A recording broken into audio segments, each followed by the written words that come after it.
Hello, everyone. Welcome back to Native Speakers Channel.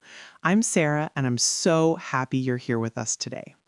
Whether you're just starting your English journey or looking to improve your introduction skills, you're in the right place.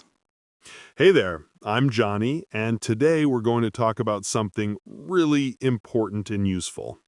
Learn how to talk about yourself in English, easy introductions for beginners.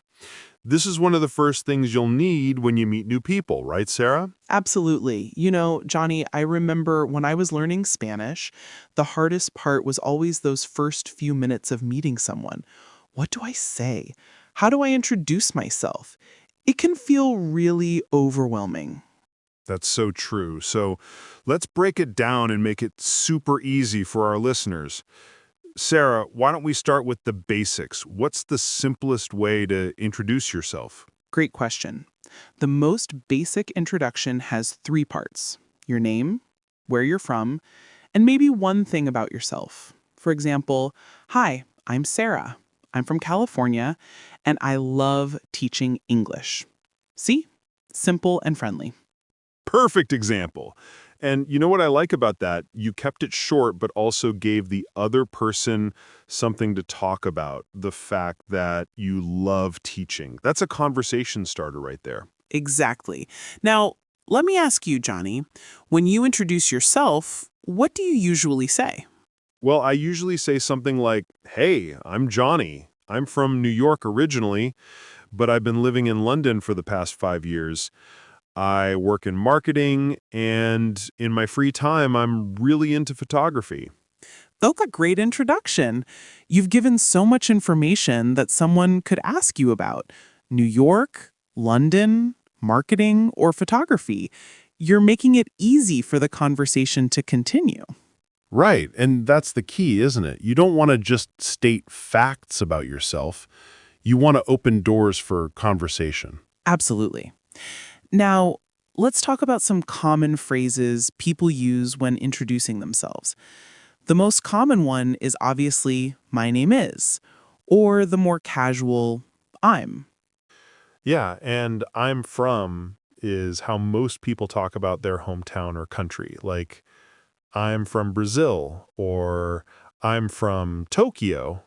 And here's something important for our listeners: you don't have to be perfect. Even if you make small mistakes with grammar, people will understand you. Communication is more important than perfection. That's such an important point, Sarah. I've met people who speak English as a second language with small grammar mistakes, but they communicate so effectively because they're confident and clear. Exactly. Now, what about talking about your job or what you do? That's usually the next part of an introduction. Good one. So you can say things like, I work as a teacher, or I'm a software developer, or I work in finance. If you're a student, you might say, I'm studying medicine, or I'm a university student. And if you're not working right now, that's totally okay to say too. You could say, I'm between jobs right now, or I'm currently looking for work, or I'm taking some time off to travel. Right. There's no shame in any of those situations. Everyone's on their own journey. What about hobbies and interests? That's usually where I feel introductions get more fun. Oh, I love talking about hobbies.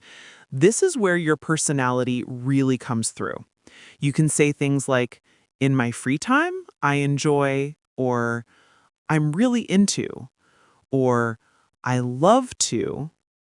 Yeah, like I'm really into hiking, or I love to cook, or I enjoy reading mystery novels. The more specific you are, the more interesting you become. That's so true. Instead of just saying, I like sports, you could say, I love playing basketball on weekends, or I'm a huge soccer fan. I never miss a match. Exactly. Specificity creates connection. Someone else who loves basketball will immediately have something to talk to you about. Now, Johnny, what about when someone asks you a question during an introduction? Like, where are you from? Or what do you do? Great point. So if someone asks, where are you from? You don't just say the place and stop. You can add a little description. Like, I'm from Seattle. It's a beautiful city in the Pacific Northwest. Lots of rain, but also lots of coffee shops. I love that. You're painting a picture for the person. What about what do you do? So instead of just saying, I'm a teacher, you might say, I'm a high school teacher. I teach English literature, and I really enjoy helping students discover their love of reading. Perfect. You're not just giving information, you're sharing your passion and enthusiasm. People remember that. Absolutely. Now, Sarah, what about cultural differences in introductions? I know in some cultures people are more formal, and in others it's more casual. Such a good question. In English-speaking countries like the United States, Canada, Australia, we tend to be pretty informal. We often use first names right away and keep things casual and friendly. Right. In the UK, it can vary, sometimes a bit more formal in business settings, but generally still quite friendly. The key is to match the energy of the person you're talking to. Yes, if they're very formal, you can be a bit more formal. If they're relaxed and casual, you can relax. It's all about reading the situation. And handshakes. In many English-speaking countries, a handshake is common in professional settings, but among friends or in casual situations, you might just wave or say hi. Definitely. Though, since the pandemic, even handshakes have become less common. Many people just smile and nod now, which is perfectly fine. Good point. Now, let's talk about some common mistakes beginners make when introducing themselves. Oh, yes. One big one is giving too much information too quickly. You don't need to tell your whole life story in the first minute. Right? Keep it concise and let the conversation flow naturally. Another mistake is speaking too fast because you're nervous. Yes, it's okay to take your time. Speaking clearly is more important than speaking quickly. And if you don't understand a question, it's perfectly fine to say, could you repeat that? Or, I'm sorry, I didn't catch that. Those are such useful phrases. Could you say that again? Or what do you mean? These are phrases native speakers use all the time, too. Exactly. We're all human and we all need clarification sometimes. Don't be afraid to ask. Now, what about making your introduction more memorable? Any tips, Sarah? Great question. One technique is to include something unique or interesting about yourself. Maybe you've traveled to an unusual place, or you have an interesting hobby, or you speak several languages. Yeah, like instead of just saying, I like traveling, you could say, I've visited 30 countries and my goal is to see all 7 continents. Perfect. That's so much more interesting and gives people something to ask you about. Now, what about body language during introductions? That's important too, right? Oh, absolutely. Making eye contact shows you're confident and engaged.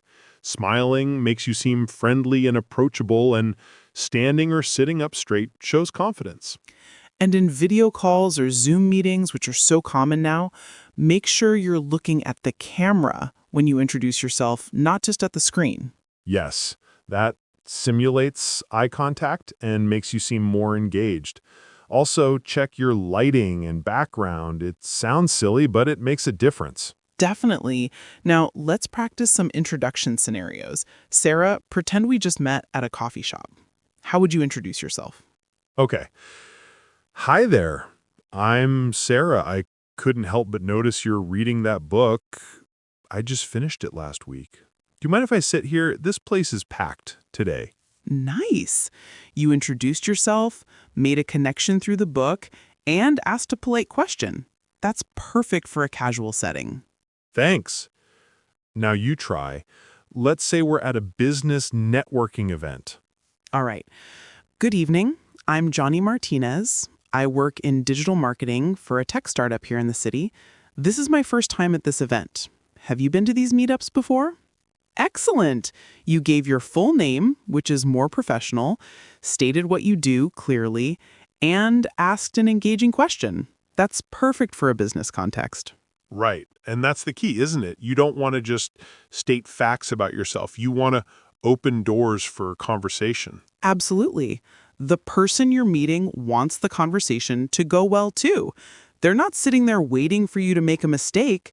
They want to get to know you. Right. And the more you practice, the easier and more natural it becomes. Even native speakers sometimes feel awkward during introductions. So true. Let me share some phrases our listeners can practice. For starting, hi, I'm. Hello, my name is. Nice to meet you. I'm. For talking about origin, I'm from, I'm originally from, I grew up in, I was born in. For occupation, I work as a. I'm a. I work in the industry. I'm currently working at, for studies, I'm studying, I'm a student at, I'm currently in my third year of. For hobbies, in my free time, I'm passionate about, I really enjoy, I love to. These are all great phrases to memorize and practice. And remember, you can mix and match them however feels natural to you. Exactly. Your introduction should sound like you, not like you're reading from a script. Let your personality shine through. Now, what about introducing other people? That's something beginners often struggle with too. Oh, good one. So if you're introducing two people, you might say, Sarah, this is my friend Johnny. Johnny, this is Sarah. We work together. And you can add a bit of context to help them start a conversation. Like, Sarah, this is Johnny. He's the photographer I was telling you about. Johnny, Sarah is a huge photography enthusiast. Perfect. Now they have an instant connection and something to talk about. You've done your job as the introducer. What about group settings, like if you join a group conversation? In that case, you might wait for a pause in the conversation and then say something like, Hi everyone, I'm Sarah. Mind if I join you? Keep it brief since there's already a conversation happening. Right. You don't want to interrupt and launch into a 5-minute introduction. Read the room and adapt. Exactly. Context is everything. A quick introduction at a party is different from a detailed one at a job interview. Speaking of job interviews, that's a whole other level of introduction, isn't it? It really is. In a job interview, your introduction is often your answer to, tell me about yourself.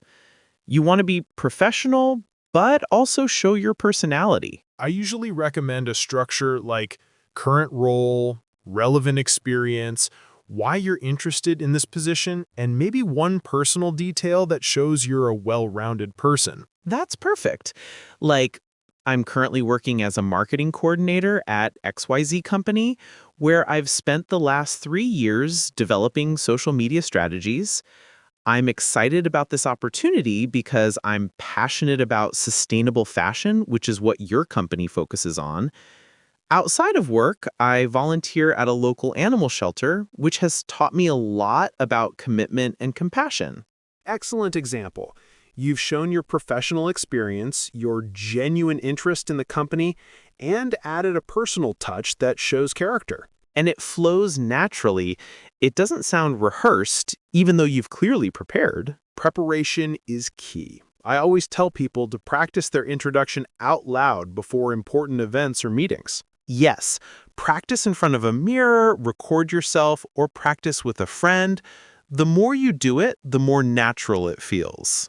What about dealing with nerves? A lot of beginners get really anxious about introductions. That's so common and totally normal. A few tips. Take a deep breath before you speak.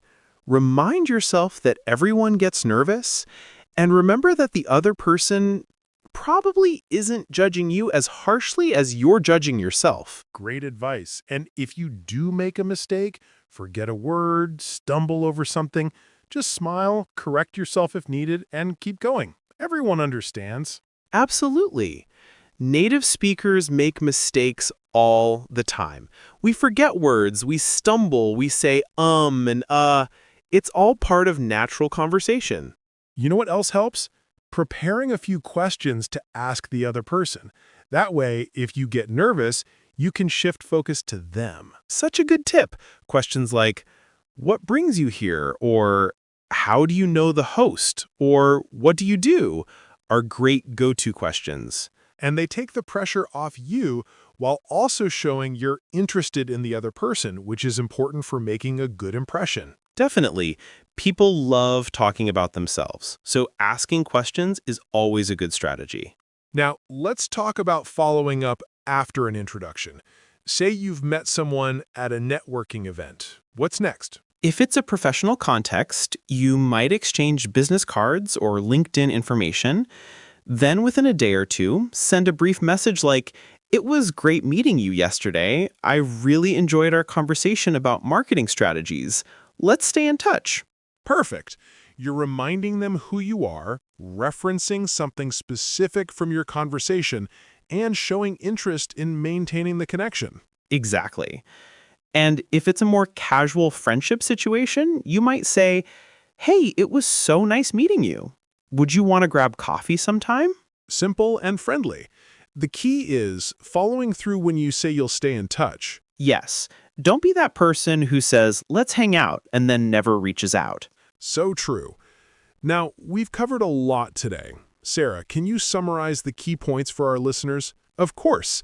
First, keep your introductions simple. Name, where you're from, what you do, and maybe a hobby or interest.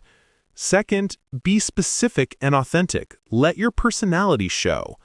Third, don't stress about being perfect. Communication is more important than perfect grammar.